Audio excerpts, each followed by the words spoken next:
Assalamu alaikum. I am Masood Khalil from Baghdad, Kashmir. I am a government teacher and I am a writer too. میں امید کرتا ہوں کہ آپ سب لوگ ایمان کی بہترین حالت میں ہوں گے اور کرونا وائرس سے طریقے سے نمٹنے کے لیے تمام ہدایات اور حفاظتی تدابیر پر عمل پیرا ہوں گے. میں وقتاً فوقتاً مختلف موضوعات اور معاشرتی مسائل پر لکھتا رہتا ہوں. آج بھی لکھنے کا ارادہ تھا، پھر خیال آیا کہ کیوں نہ ویڈیو ریکارڈ کی جائے، کیونکہ لکھنے میں اچھا خاصا وقت بھی لگ جائے گا. تو ایک موضوع، ایک مسئلہ، ایک پرابلم، ایک بات جو میرے ذہن میں تھی، اس حوالے سے اپنے احساسات، تاثرات آپ لوگوں سے شیئر کرنا چاہتا ہوں. اور ویسے بھی آباسیت معلم اس صورتحال میں میں اسے اپنا اخلاقی فریضہ بھی سمجھتا ہوں کہ جو کچھ میرے علم میں ہے، جو معلومات مجھے ہیں، وہ آپ تک منتقل کی جائیں. تو میں موضوع کی طرف آتا ہوں جس موضوع پر میں آپ لوگوں سے مخاطب ہوں. وہ یہ کہ ایک چیز جو میرے مشاہدے میں آئی ہے، بہت سارے لوگوں کو اس کا پرچار کرتے سنا ہے، وہ ہے تقدیر. اب بہت سارے لوگ اس مہلک وبا کی ہولناکیوں اور خطرات کو محض یہ کہتے ہوئے ہوا میں اڑا رہے ہیں کہ اگر تقدیر میں لکھا ہوا تو موت کہیں بھی آ جائے گی. موت گھر کے اندر بھی آ جائے گی، موت گھر کے باہر بھی آ جائے گی، موت یہاں بھی آ جائے گی، موت وہاں بھی آ جائے گی.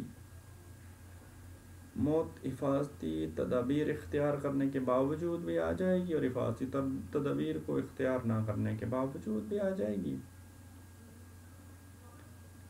اب اسی سوچ اور نظریے کے تحت بہت سارے لوگ ہاتھ ملانے، گلے ملنے، گھروں میں رہنے سمیت مختلف عام ہدایات کو نظر انداز کر رہے ہیں،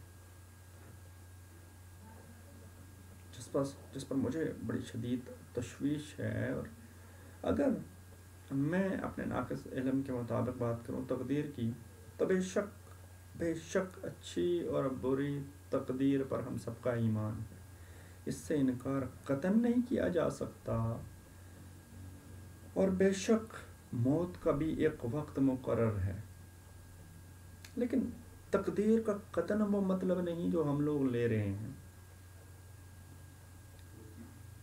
خدا را تھوڑی سی عقل مندی کا مظاہرہ کیجیے. اللہ نے انسان کو اشرف المخلوقات بنایا ہے. اللہ نے انسان کو عقل و فہم کی صلاحیت سے نوازا ہے.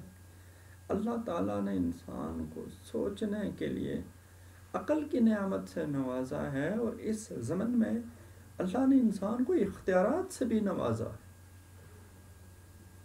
دیکھیں، اگر ہم بات کریں تقدیر کی، سب کچھ ہم تقدیر کے حوالے کر دیں. ہم یہ کہتے ہیں کہ جو کچھ ہے سب کچھ تقدیر ہے. اور اگر ہم سپوز دیٹ کہتے ہیں انسان بے اختیار ہے، انسان کو اختیار نہیں ہے، تو مجھے ایک بات بتائیں، میرا آپ سے ایک سوال ہے، یہ کیسے ممکن ہے کہ اللہ رب العزت جیسی عظیم ذات وہ خود تقدیر میں گناہ لکھے، خود تقدیر میں بدی لکھے، اور خود ہی گناہ اور بدی کروانے کے بعد خود ہی سزا تجویز کرے، خود ہی جہنم میں ڈال دے؟ میرا عقل تو یہ نہیں مانتا. میں تو اس بات پہ اگری نہیں کر سکتا، کیونکہ ایک انسان جو مٹی کا پتلا ہے، جو غلاظت کا ڈھیر ہے، جو ادنا سی مخلوق ہے، وہ ایسا نہیں کر سکتا. ایک انسان قطعاً ایسا نہیں کر سکتا کہ کسی کو خود کسی کام کے لیے، کسی عمل کے لیے بھیجے، کوئی بات کسی کو کہے، کسی سے کوئی کام کروائے، اور اس کے بعد اس کے لیے سزا تجویز کرے اور اسے سزا دے دے. اب یہ سوال تو بنتا ہے کہ خود ہی وہ کام کروایا اور خود ہی اپنے سزا دی، کروایا بھی خود، سزا بھی خود دی. یہ کیسے؟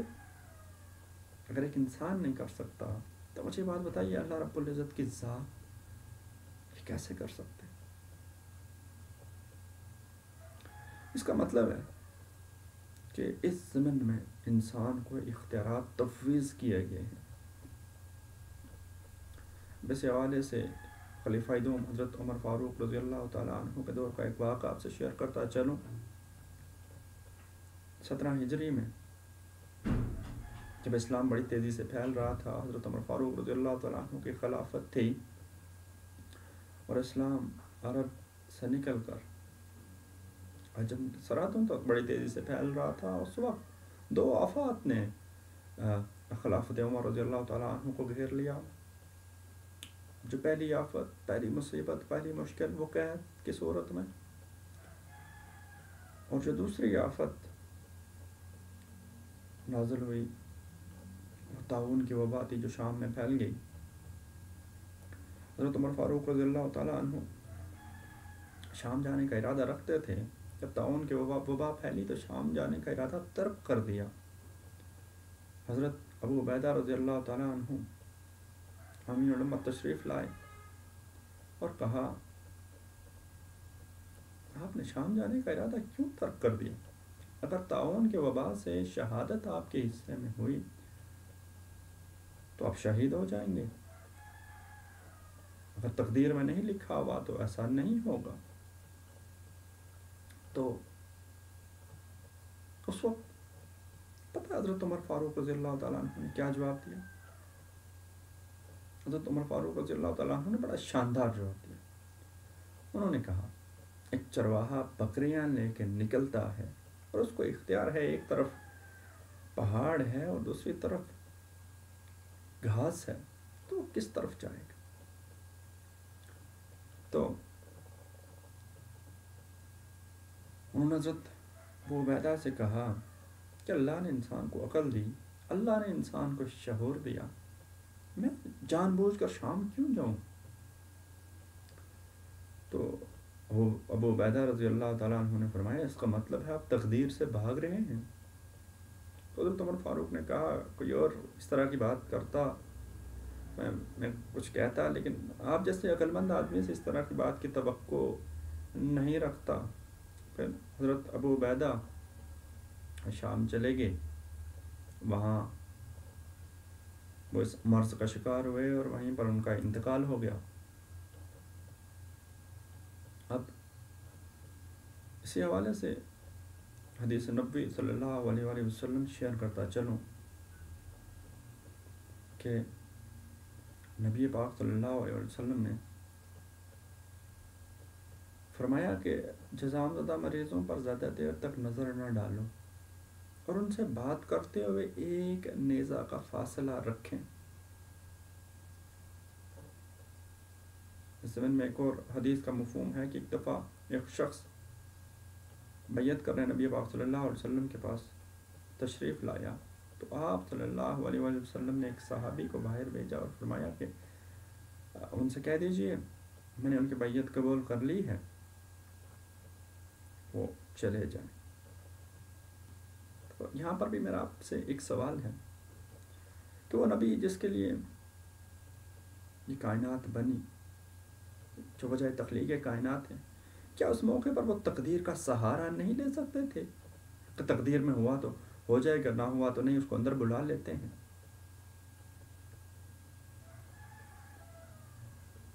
اور پھر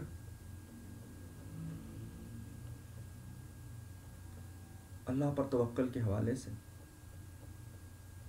ایک آخری حدیث کا مفہوم شیئر کرتے ہوئے اجازت چاہوں گا. ایک شخص، ایک صحابی رضی اللہ تعالیٰ عنہ نبی پاک صلی اللہ علیہ وسلم کے پاس تشریف لائے اور فرمایا کہ اللہ کے رسول میں اپنا اونٹ اللہ کے توکل پر چھوڑ کر آ گیا ہوں. تو نبی پاک صلی اللہ علیہ وسلم نے فرمایا آپ نے کیا کیا؟ کیا آپ اس کی رسی باندھ کر آئے ہیں؟ کہا نہیں، میں کلی طور پر اللہ کے توکل پر چھوڑ کر آ گیا ہوں. تو پتہ نبی پاک صلی اللہ علیہ وسلم نے اس موقع پر کیا فرمایا؟ نبی پاک صلی اللہ علیہ وسلم نے اس موقع پر فرمایا